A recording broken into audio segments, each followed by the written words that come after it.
চুপচাপ বসবে, দেবো আমি, দেবো, ছাড়াতে দে। বছরের ফল তোমাকে একবার তো দেবই,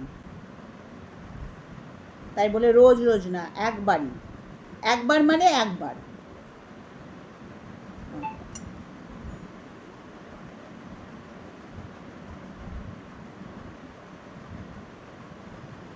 আটিটা বার করে নিলাম, এটা আটি খেতে নেই বুঝলে, ভালো মিষ্টি।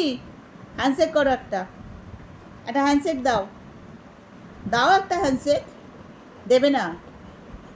আর সবসময় নাল, একেবারে নাল পরে ভর্তি হয়ে যায়, নালে ঝোলে ভরে গেলাম আমরা, আমরা নালে ঝোলে ভরে গেলাম, খাবার দেখলেই নাল পড়তে থাকে, কেন রে?